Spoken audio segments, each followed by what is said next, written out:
As time passes, it appears that the truth slowly unveils itself to us. The events that took place in the United States of America on the morning of September 11th, 2001, have had such a profound impact on our species that it almost seems as if we have been forever and irreversibly altered.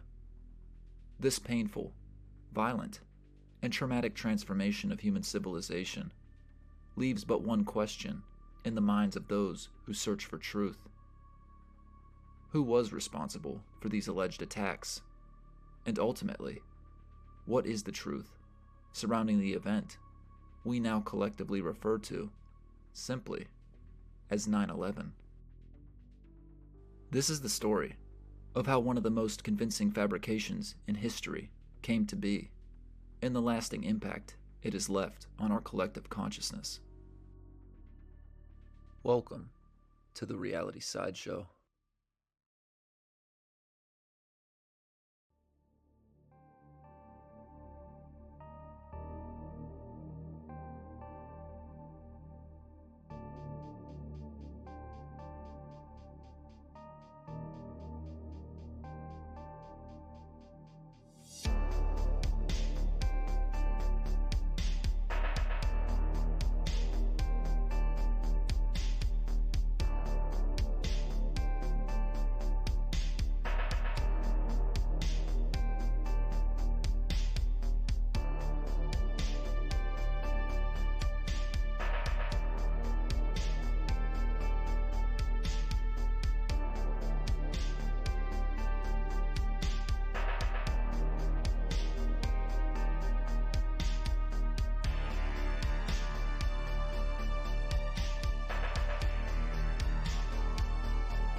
Throughout this series of documentaries, we will examine the prospect that not only were the alleged attacks that occurred on September 11, 2001, a direct result of Jewish personnel, but that the event we referred to as 9/11 itself was actually an elaborate form of Jewish theater, a magnum opus of alchemical transmutation that could only be achieved by the most adept practitioners of the occult mysteries. In order to first intelligently discuss the thesis of the argument that will be made throughout this documentary, that being that 9/11 was ultimately a form of Jewish theater, we must first examine the possibility that the attacks which occurred on September 11, 2001, in the United States of America, were achieved with the aid of Jewish people and interests. With that being said, our investigation will first examine the nation of Israel as the suspected culprit for the alleged attacks which took place on 9/11. In order to demonstrate Israel's vital role in the alleged September 11, 2001 attacks, we will turn to the work of conspiracy researcher Victor Thorn. In his book titled 9/11 Evil: Israel's Central Role in the September 11, 2001 Terrorist Attacks, Thorn lays out some of the most compelling evidence available to support his claims. On July 24, 2001, less than 2 months prior to the Twin Towers purportedly being struck by kamikaze airliners, the former president of New York's United Jewish Appeal, Larry Silverstein, purchased the World Trade Center complex from the Port Authority of New York and New Jersey. Lucky Larry Silverstein recounts his morning on September 11, 2001, in an article published in 2021 by the Times of Israel. In the weeks after the purchase, Silverstein would regularly meet some of the World Trade Center tenants at a restaurant on one of the upper floors, he said. So that morning, I was dressing to get downtown to meet with one of the tenants, and my wife said, "You can't go." And I said, "Why? I have an appointment downtown." She said, "Because I made an appointment for you with a dermatologist, and that's something you canceled last month, and you could not cancel again." Prior to purchasing the World Trade Center complex in 1980, Silverstein won a bid from the Port Authority of New York and New Jersey to construct 7 World Trade Center on Vesey Street, just north of the main World Trade Center site. Silverstein's newly acquired North and South Tower, along with his previously constructed World Trade Center Building 7, were the 3 buildings that were demolished during the alleged September 11, 2001 attacks. The man who negotiated the deal as chairman of the Port Authority of New York and New Jersey was a Jewish man named Louis Eisenberg. Louis Eisenberg's Wikipedia page notes, during his term as chairman, his most notable achievement was the negotiation of a long-term lease with Larry Silverstein for the World Trade Center. The Jewish Silverstein has been closely tied to 2 Israeli Likud mainstays, Ariel the Butcher Sharon and Israeli Prime Minister Benjamin Netanyahu. According to an article published in November of 2001 by Israel's oldest newspaper, Haaretz, shortly after the events of September 11, Prime Minister Ariel Sharon called Larry Silverstein, a Jewish real estate magnate in New York, the owner of the World Trade Center's 110-story Twin Towers, and a close friend, to ask how he was. Since then, they have spoken a few more times. 2 former prime ministers, Benjamin Netanyahu, who this week called Silverstein, quote, a friend, and Ehud Barak, whom Silverstein in the past offered a job as his representative in Israel, also called soon after the disaster. Silverstein's friend, Netanyahu, becomes a key player in this scenario because he has been advocating for war on terrorism as early as 1987, which is the year he published his book titled Terrorism: How the West Can Win. The war on terror has now become the official buzzword for our never-ending Israeli-induced perpetual wars. With the World Trade Center towers firmly in the hands of Zionist, Israeli, Jewish ally, Larry Silverstein, the next variable that needed to be established for a successful false flag operation was security, or lack thereof. The youngest brother of then-President George W. Bush, Marvin Bush, served on the board of a now-defunct security company called Stratesec, formerly known as Securicom, which oversaw security at not only the World Trade Center, but also Dulles International Airport, and for United Airlines, all of whom were directly involved in the alleged 9/11 attacks. Stratesec described itself this way. Stratesec Incorporated is a fully integrated single-source security systems company. The company provides consulting and planning, engineering and design, systems integration, and maintenance and technical support services to commercial and government clients worldwide. Stratesec has completed security projects for airports, corporations, utilities, prisons, universities, and federal, state, and local governments. Before morphing into Stratesec, Securicom coincidentally went public on the stock exchange on September 11, 1997. One of Stratesec's biggest security contracts was the Metropolitan Washington Airport Authority to provide electronic security for Dulles and Reagan airports. The company got its first preventative maintenance contract with Dulles Airport in 1995 and received about $6.3 million in revenue from the Dulles project between 1995 and 1998. The company maintained the airfield access system, the closed-circuit television system, and electronic badging. Stratesec was delisted from the American Stock Exchange in July 2002, less than a year after the alleged September 11, 2001 attacks. This situation becomes even eerier when we realize that a private security firm, ICTS, was contracted to cover each of the terminals from which the alleged 9/11 hijackings took place. It should also be noted that ICTS is an Israeli company, and many of its employees were formerly in the Israeli Defense Force. ICTS International was established in 1982 by former members of the Shin Bet, Israel's internal security agency, along with Israeli airline security agents. The firm and its subsidiaries specialize in aviation security services, operating airport checkpoints and electronic equipment, such as X-ray screening devices and manual devices, and verifying travel documents. Huntley USA, the airline security and passenger screening company that was responsible for the passengers that boarded the flights at Boston and Newark prior to the 9/11 attacks, provides airport ground services in the United States. Such services include charter flight and cargo security screening, aircraft search, guard services, airlines agents, queue monitors, aircraft cleaning, ramp and below-the-wing services, skycap, wheelchair attendants, and baggage handling. Huntley USA is a wholly owned subsidiary of Israeli and Jewish-owned ICTS. We can now see that only one entity had inside access to all of the vital airports on the morning of September 11, a Jewish and Israeli-owned company. And since a host of Mossad and Israeli agents would easily be employed by ICTS, an undeniable finger of suspicion must be pointed in their direction, especially when then-President George W. Bush's brother is closely tied into the equation, having sat on the board of directors at Stratesec prior to the alleged September 11, 2001 attacks.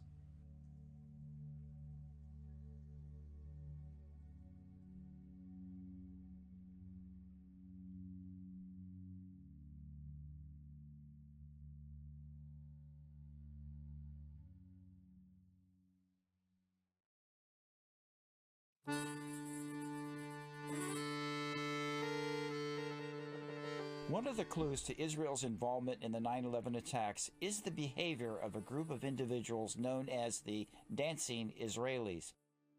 They were seen by various witnesses standing on the roof of a van bearing the Urban Moving Systems logo and parked in Jersey City. They were rejoicing and taking pictures of themselves just as the first plane hit the North Tower. And I could see that they were like happy. You know, they didn't look shocked to me. You know, they didn't look shocked. The police, alerted by witnesses, immediately issued a search alert. TV stations reported the information, commingling it with other reports of suspects, quote, from the Middle East. And Jack, we have learned now that authorities are looking for a number of vehicles, 2 cars with at least 2 men of Middle Eastern descent in the Hanscom area. And nationally, they're looking for a white Chevy van with New Jersey plates. And on the back bumper, it says something to the effect of Urban Moving System.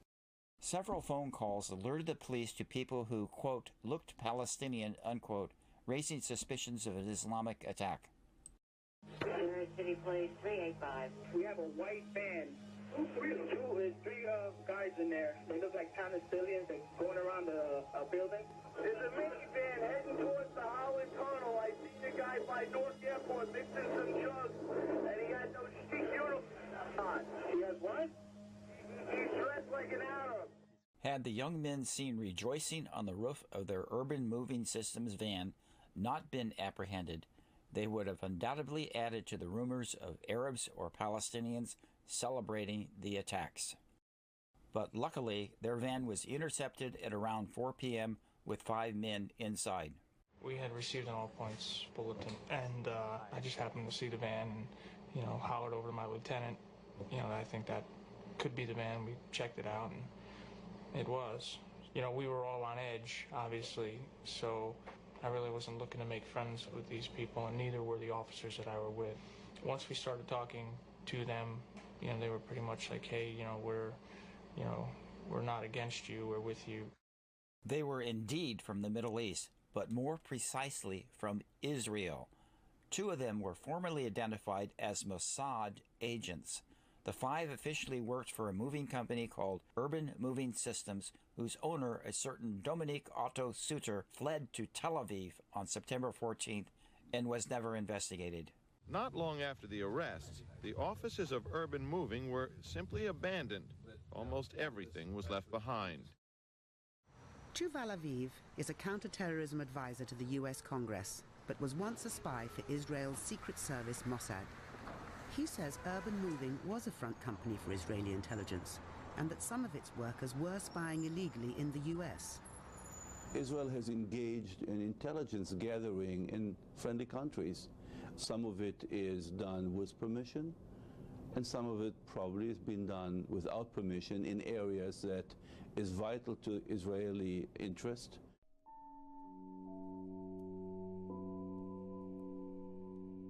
The 5 dancing Israelis were the only suspects arrested on the day of the attacks.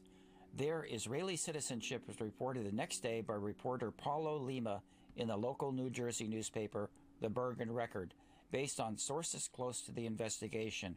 Quote, "It looked like they knew what was going to happen when they were in Liberty State Park," unquote, the officer reportedly said. No major media outlet picked up on this information, nor did any media ever mention again these Israeli suspects.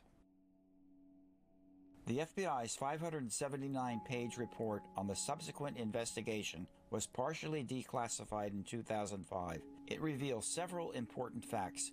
First, when developed, photos taken by the suspects in front of the burning North Tower confirm what witnesses said. Quote, "They smiled, hugged one another, and gave high fives," unquote.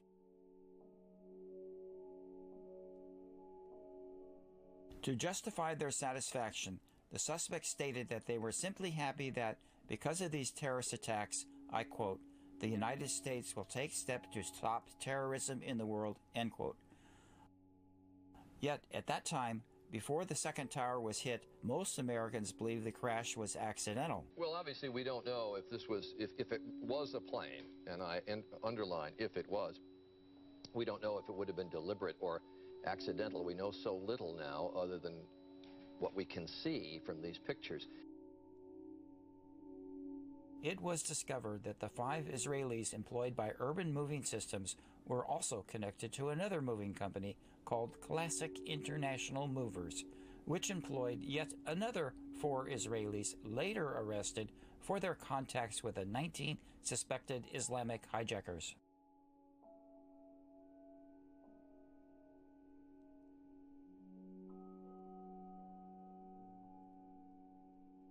After this incriminating evidence comes the most troubling part of the FBI report, namely its conclusion that, and I quote, "the FBI no longer had any investigative interest in the 5 detainees." In fact, an FBI letter dated September 25, 2001 proves that less than 2 weeks after the events, the FBI had already decided to close the investigation and asked the U.S. Immigration and Naturalization Service to proceed with appropriate immigration proceedings for the 5 detainees. The 5 dancing Israelis were held for a total of 71 days in a Brooklyn jail before being quietly returned to Israel on the inconsequential charge of visa violation. 3 of them were later invited to an Israeli TV show in November 2001, where one of them stated, "Our purpose was to document the event." The fact of the matter is, we are coming from a country that experiences terror daily. Our purpose was to document the event. Which implies prior knowledge of the event.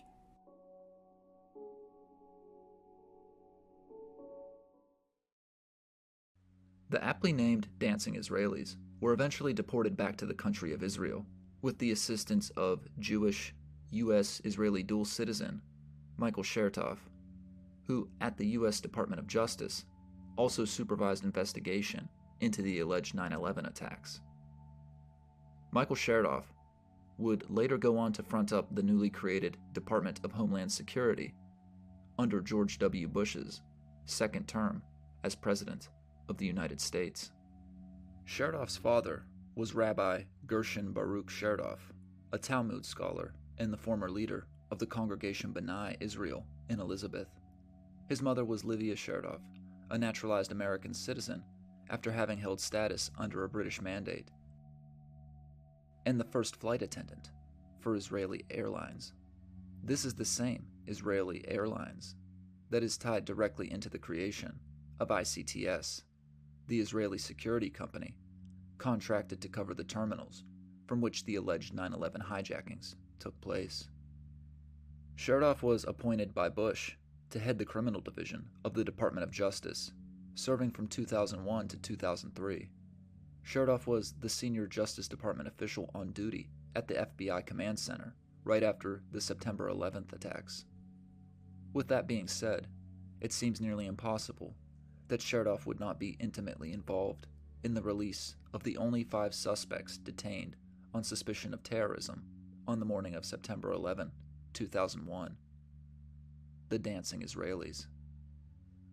Adding yet another layer of culpability to the notion of Israel and Jewish interests regarding the alleged attacks that took place on September 11, 2001, we can find that the Zim American-Israeli Company had rented space in World Trade Center 1 on the 16th and 17th floors. It was reported by Crane's New York Business in April of 2001 that, seeking to lower its costs, Zim American-Israeli Shipping Company is moving its North American headquarters to Norfolk, Virginia, from its longtime base at the World Trade Center in Manhattan. The move means a loss of at least 110 jobs. It will be cheaper in Norfolk and more comfortable, says Zim president Shaul Cohen-Mintz. He declined to specify the savings. Based at the Trade Center since the early 1970s, the Zim American corporate office was experiencing a rise in workforce costs. Rising rent wasn't an immediate concern. Several years remain on the lease. Zim American, whose parent company, Zim Israel Navigation Company, is half owned by the Israeli government, will transfer between 35 and 50 upper-level managers to Southern Virginia. This article shows us unequivocally that an Israeli-owned company broke its lease in order to leave the World Trade Center mere months before the World Trade Center was demolished, hinting towards foreknowledge of the alleged September 11, 2001 attacks. The mortgage holder for World Trade Center Building Number 7, which can be seen here crumbling to the ground due to what we are told was caused by office furnishing fires, was the Blackstone Group, whose president and CEO at the time of September 11, 2001, was a Jewish man named Stephen A. Schwartzman. The chairman for this company was Peter G. Peterson, who is also Jewish and served as chairman of New York's Federal Reserve Bank. Peterson is also on the board of directors for the Council on Foreign Relations, while his partner, Mr. Schwartzman, is also a Council on Foreign Relations member. Peter G. Peterson is also a recipient of the American Jewish Congress's Stephen Wise Award. In addition, Peterson acted as chairman and CEO of the Jewish-founded bank, Lehman Brothers, from 1973 to 1977. This is the same Lehman Brothers bank that was massively involved in the 2008 subprime mortgage lending crisis, which has wreaked havoc on the American economy for years. The Blackstone Group was the organization that Jewish Larry Fink split off from to create his multinational corporation and parasitic company known as BlackRock. BlackRock is said to be the largest asset management company in the world.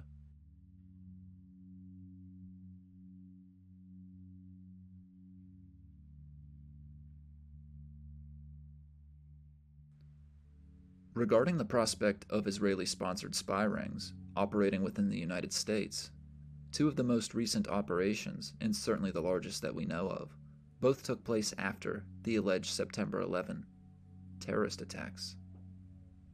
In all, a total of 120 Israeli spies were arrested, detained, and/or deported, yet most Americans never heard anything about it.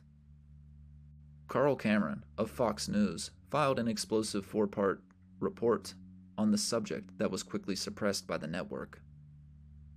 When commenting on this expose in December of 2001, Cameron stated matter-of-factly, "Investigators within the DEA, INS, and FBI have all told Fox News that to pursue or even suggest Israeli spying is considered career suicide."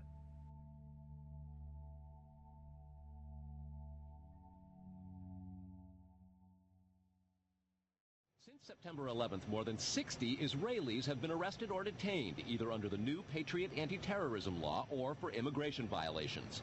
A handful of active Israeli military were among those detained, according to investigators, who say some of the detainees also failed polygraph questions when asked about alleged surveillance activities against and in the United States. There is no indication that the Israelis were involved in the 9/11 attacks, but investigators suspect that the Israelis may have gathered intelligence about the attacks in advance and not shared it. A highly placed investigator said there are, quote, tie-ins, but when asked for details, he flatly refused to describe them, saying, quote, evidence linking these Israelis to 9/11 is classified. I cannot tell you about evidence that has been gathered. It's classified information. Fox News has learned that one group of Israelis, spotted in North Carolina recently, is suspected of keeping an apartment in California to spy on a group of Arabs who the United States is also investigating for links to terrorism.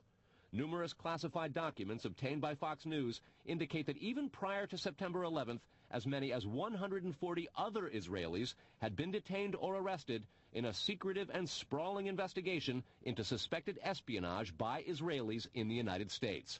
Investigators from numerous government agencies are part of a working group that's been compiling evidence since the mid-90s.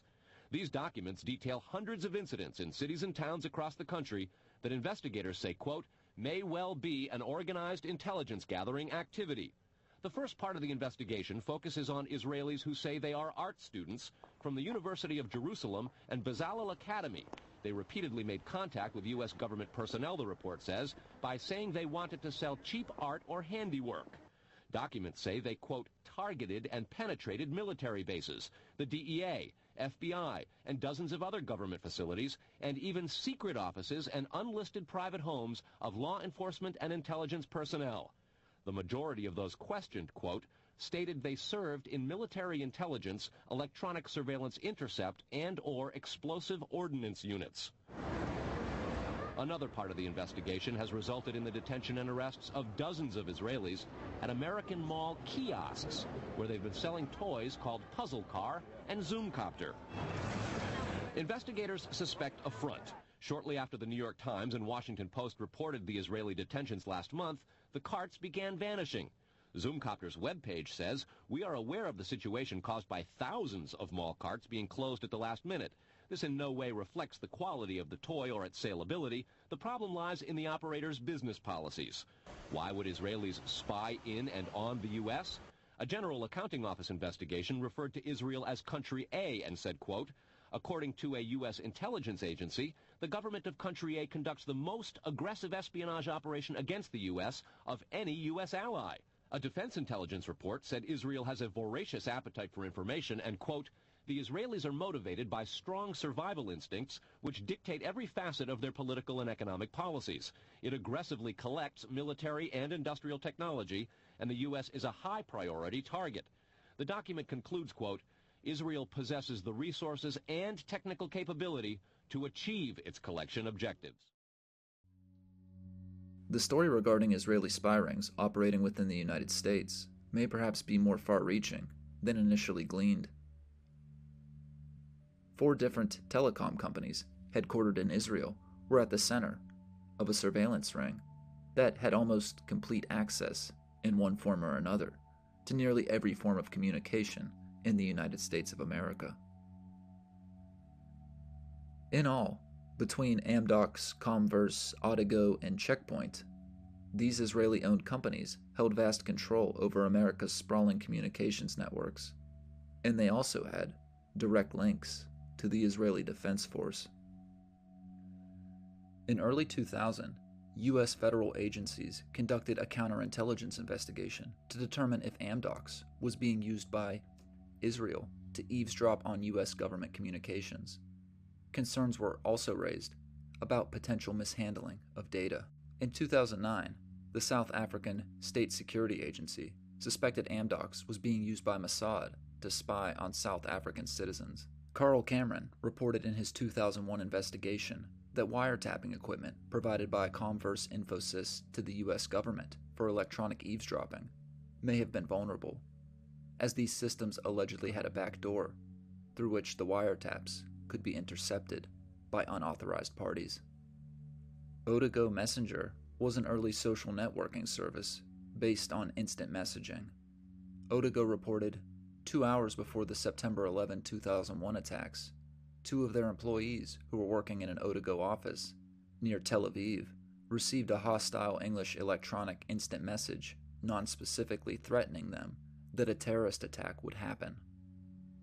They did not mention this to their employer until after they heard reports of a terrorist attack in the United States on the news, after which they informed the company's management. One of Otago's New York offices was then situated within a mile of the World Trade Center complex. Checkpoint Software Technologies Ltd. is an American-Israeli multinational provider of software and combined hardware and software products for IT security, including network security, endpoint security, cloud security, mobile security, data security, and security management in general. The founder of Checkpoint Software Technologies, Gil Shwed, developed the idea for his company while serving in the Unit 8200 of the Israeli Defense Forces, where he worked on securing classified networks. Unit 8200 is the cyber warfare division of the Israel Defense Forces. This access to telecommunications data by the State of Israel could be responsible for the dossier that was compiled for the alleged 19 Arab hijackers, allegedly responsible for the attacks that are said to have occurred on the morning of September 11, 2001, in the United States of America. The potential fabrication and falsification of identities for the alleged Arab hijackers would certainly start to make sense when considering that after Mohammed Atta was first identified as one of the 19 hijackers of 9/11, his late father, a lawyer also named Mohammed, who died in 2008, flatly denied it, even claiming his son had phoned him from an undisclosed location the day after the attack. In fact, on April 22, 2002, John F. Sugg of the Tampa Weekly Planet reported in a story entitled "Israeli Spies Exposed" that Mohammed Atta's address was 3389 Sheridan Street in Hollywood, Florida. Oddly enough, a group of Israeli spies resided at 4220 Sheridan Street in Hollywood, Florida. And, according to an article published by the New York Times, another one of the alleged Arab hijackers, Zayed Jarrah, had a cousin who was a spy who was working on behalf of Israeli intelligence. Stolen communications data that was then used to contrive the identity of 19 alleged Arab hijackers on behalf of the Israeli government could also help explain why the BBC ran an article on September 23, 2001, titled "Hijack Suspects Alive and Well."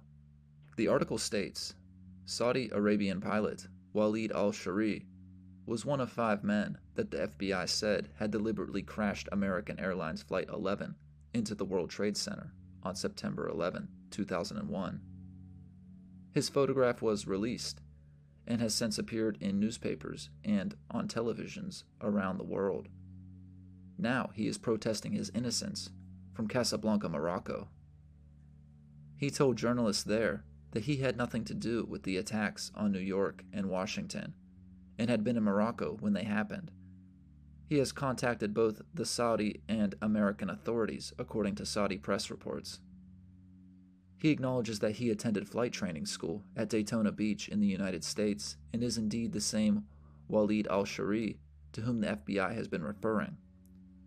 But he says he left the United States in September last year, became a pilot with the Saudi Arabian Airlines, and is currently on a further training course in Morocco.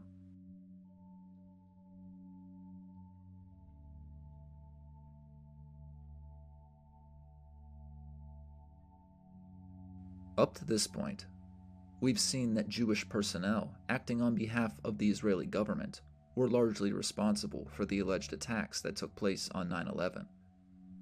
We have demonstrably established that Jewish individuals were able to obtain ownership of the World Trade Center, place themselves in positions to provide security for the airports and buildings, create false personas for alleged Arab terrorists through illegal spy rings operating within the United States, and, in the case of the dancing Israelis, admit foreknowledge of the alleged attacks.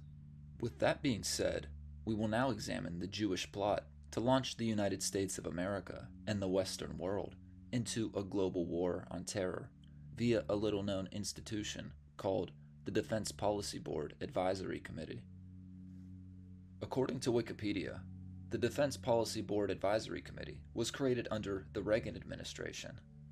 Historically, the Defense Policy Board Advisory Committee has mostly served as a method for the Pentagon to leverage consulting expertise in the private sector. However, the Defense Policy Board Advisory Committee served a very powerful and influential role in foreign policy in the George W. Bush presidency. At the time of the alleged September 11 attacks, the Defense Policy Board Advisory Committee boasted the membership of Zionists, such as longtime Bilderberg member Henry Kissinger, who is Jewish, Elliot A. Cohen, Jewish, Paul Wolfowitz, one-time president of the World Bank, and Jewish, Douglas Feith, Jewish, ultra-Zionist Richard Pearl, Jewish, and James Schlesinger, who converted from Judaism to Lutheranism in his early 20s. It is important to note Schlesinger's conversion because he may be considered a crypto-Jew, which is defined by Wikipedia as the secret adherence to Judaism, while publicly professing to be of another faith. It is important for us to wrap our minds around the idea that many people who operate within the sphere of the global cabal may not publicly claim their Jewish lineage in order to obfuscate their connections to a global, multi-generation conspiracy. The Defense Policy Board was under the direct tutelage of Richard Pearl on the morning of 9/11. Pearl wielded so much power that in 1986, the Washington Post quoted a high-ranking State Department official who called him the most powerful man in the Pentagon. Plus, in 1970, after the National Security Council ordered a wiretap of the Israeli embassy in Washington, Pearl was revealed to be passing classified information to an officer of the Israeli embassy. On April 9, 2003, in the magazine Forward, Israeli journalist Ari Shavat revealed, "The war in Iraq was conceived by 25 neoconservative intellectuals, most of them Jewish." According to Wikipedia, many adherents of neoconservatism became politically influential during the Republican presidential administrations of the 1960s, 1970s, 1980s, 1990s, and 2000s, peaking in influence during the administration of George W. Bush, when they played a major role in promoting and planning the 2003 invasion of Iraq. Prominent neoconservatives in the George W. Bush administration include Paul Wolfowitz, Jewish, Elliot Abrams, Jewish, Richard Pearl, Jewish, Paul Bremer, Jewish, and Douglas Feith, Jewish. The godfather of neoconservatism is recognized as a Jewish man named Irving Kristol, who Michael Collins Piper describes as leading a small, mostly Jewish group of New York intellectuals operating in the senior Kristol sphere of influence, known to insiders as the family. This tightly knit unit also produced another offshoot group known as Team B, which was a cadre of warhawks in the Israeli government that lobbied U.S. legislators for more weapons and foreign aid to Israel. They are described as being almost incestuous in their closeness. A now probable theory that Jewish personnel were in a demonstrable position of power and influence to create a scenario in which a perceived terror attack could be orchestrated and executed, which resulted in the U.S. response as a global war on terror. In addition, who could deny the influence of the American-Israeli Political Action Committee, also known as AIPAC? For at 60,000 members strong, they are the most powerful foreign policy lobby in our nation's capital, with millions of dollars tunneled to congressmen each year.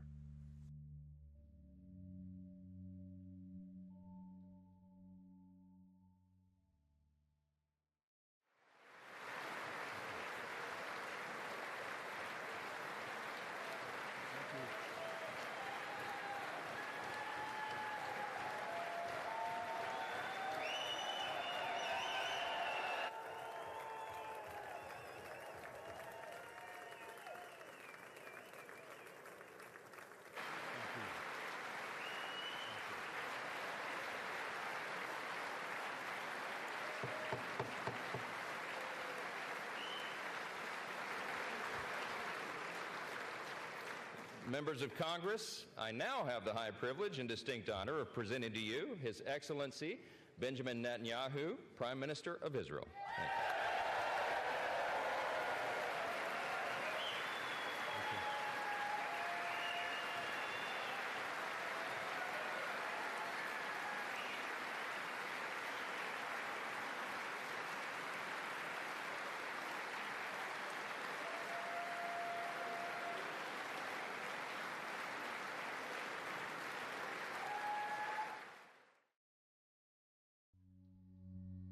George W. Bush was even reported by NBC News White House correspondent David Gregory to have derived his foreign policy from Israeli politician and Jew Nathan Sharansky. Sharansky served as chairman of the executive for the Jewish Agency from June 2009 to August 2018, and currently serves as chairman for the Institute for the Study of Global Anti-Semitism and Policy.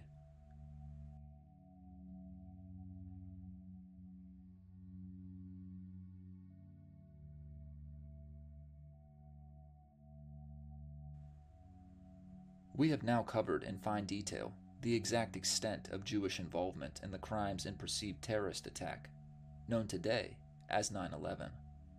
However, there is still a logistical angle that we can view these events from, and yet again we will find that at the very epicenter of this monolithic conspiracy, there is Jewish culpability. With that being said, we will now examine a man named Dov Zakheim. As an introduction to this man, we need to go back in time to September 10, 2001, one day before the world changed. At a press conference, Defense Secretary Donald Rumsfeld disclosed that $2 trillion was missing from the Pentagon coffers. We are, as they say, tangled in our anchor chain. Our financial systems are decades old. According to some estimates, we cannot track $2.3 trillion in transactions. The Pentagon comptroller was none other than Jewish Rabbi Dov Zakheim, who was appointed to the position by Donald Rumsfeld himself in May of 2001. According to Investopedia.com, a comptroller is a high-level executive who manages accounting and financial reporting for an organization.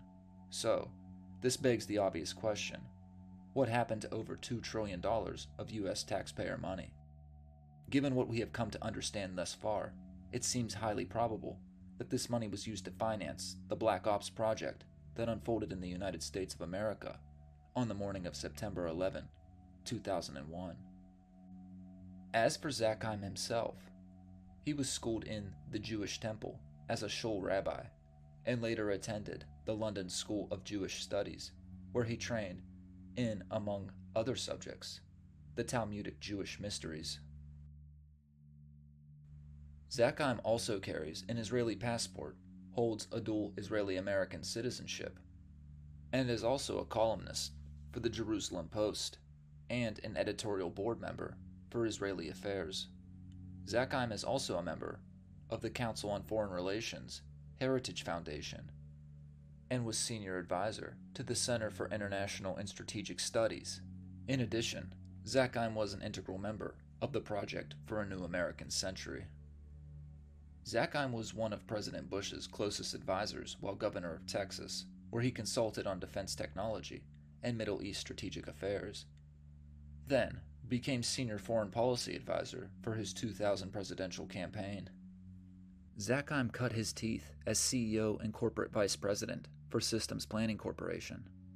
Systems Planning Corporation is a Virginia-based corporation founded in 1970 that produces military electronics, such as flight control systems, radar, and systems engineering and technical assistance in air warfare, cybersecurity, program management and research of advanced weapon systems, advanced space systems, and advanced microsystems for the United States Department of Defense.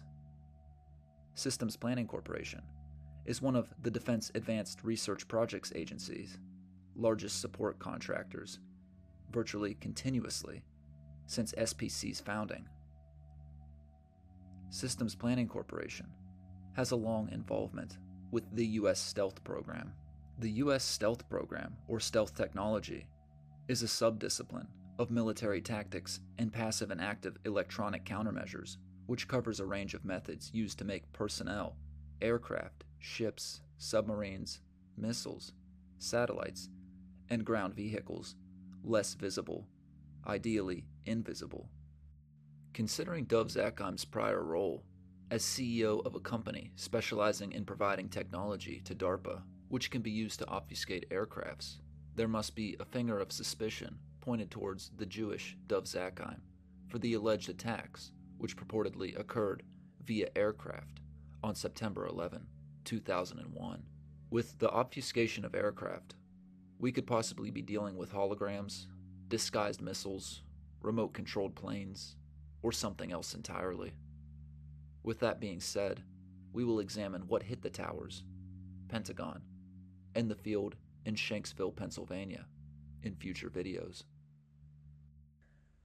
Dov Zakheim's role as 9/11 mastermind isn't yet complete, though, for one of the subsidiaries of his company, Systems Planning Corporation, was an entity known as Tri-Data Corporation. Tri-Data Corporation was one of the organizational bodies responsible for investigating the alleged 1993 World Trade Center bombing, which was also purportedly carried out by Osama bin Laden. With that being said, this would mean that Dov Zakheim had access to all the World Trade Center blueprints and would be familiar with its structural integrity. Having access to the most integral details of the World Trade Center complex would be a requirement for a controlled demolition, which is exactly what the collapse of World Trade Center Buildings 1, 2, and 7 appear to look like. This creates a scenario in which we can now view the 1993 World Trade Center bombing as yet another false flag, with the intention of gathering World Trade Center complex data for a future attack on a much greater scale. Jewish, Israeli, U.S. dual citizen Dov Zakheim, who was CEO of a company that developed stealth technology for aircraft, had trillions of dollars at his disposal, the World Trade Center blueprints, and the most high-tech defense contractors in the world, certainly appears at this point in our investigation to be somewhat of a 9/11 mastermind. Zakheim, as previously stated, was also a member of the neoconservative think tank, Project for a New American Century. According to an article published by ABC News in March of 2003, Project for a New American Century called for the removal of Saddam Hussein's regime from power and a shift toward a more assertive U.S. policy in the Middle East, including the use of force if necessary to unseat Saddam. And in a report just before the 2000 election that would bring Bush to power, the group predicted that the shift would come about slowly, unless there were some catastrophic and catalyzing event, like a new Pearl Harbor.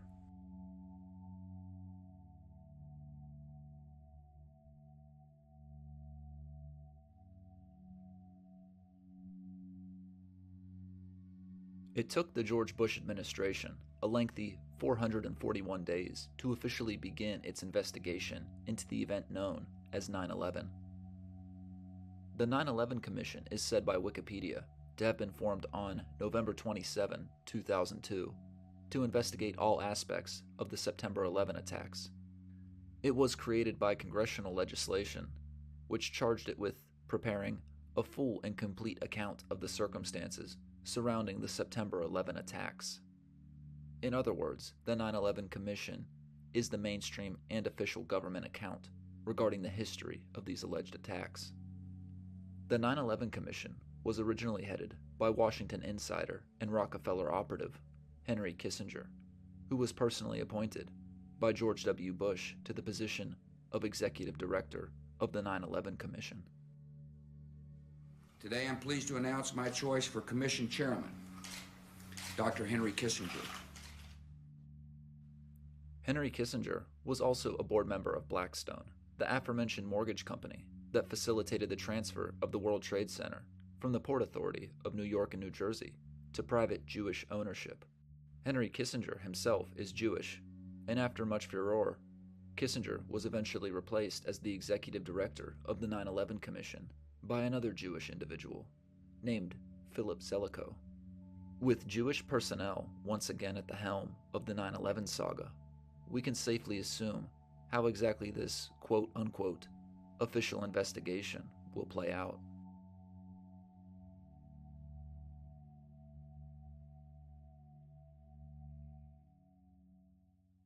As even Zelikow himself admits, his ties to the very figures he was supposedly investigating are a legitimate concern, and any real investigation of the 9/11 cover-up would begin with him.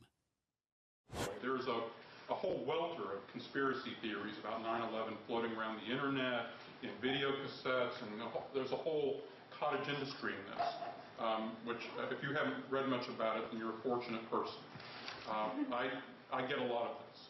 I actually figure very largely in a number of the key conspiracy theories. No, but to be fair, I worked with Condi Rice, right? I worked with her in the administration of Bush 41. So I could be read as the plausible henchman executing the cover-up. And it's a legitimate concern, especially if I hadn't had 81 other staffers keeping their eagle eye on me.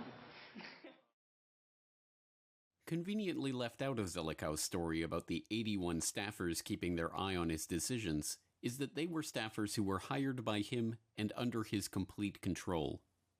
In fact, Zelikow took over the hiring of the commission staff and even stopped staffers from communicating directly with the commissioners themselves. In the first few months, the 9/11 commissioners themselves rarely even visited the commission because Zelikow denied them their own offices or the ability to hire their own staffers. The most remarkable example of Zelikow's dictatorial control came in March 2003, just 3 months after the Commission's 16-month investigation began. It was at that time, before the Commission had even convened a single hearing, that Zelikow, along with longtime associate and Commission consultant Ernest May, co-wrote a complete outline of the final report. But perhaps more remarkable than the fact that the fix was in from the moment he took over the commission and began working on the predictive outline of the final report, is that he had in fact written about 9/11 and its eventual aftermath in 1998, 3 years before September 11th. In an article entitled Catastrophic Terrorism, Tackling the New Danger, written for the Council on Foreign Relations Foreign Affairs in November 1998, Zelikow and co-authors Ashton Carter and John Deutsch ask readers to imagine a catastrophic act of terrorism like the destruction of the World Trade Center. Like Pearl Harbor, the event would divide our past and future into a before and after. The United States might respond with draconian measures scaling back civil liberties, allowing wider surveillance of citizens, detention of suspects, and use of deadly force. More violence could follow, either future terrorist attacks or U.S. counterattacks. Belatedly, Americans would judge their leaders negligent for not addressing terrorism more urgently.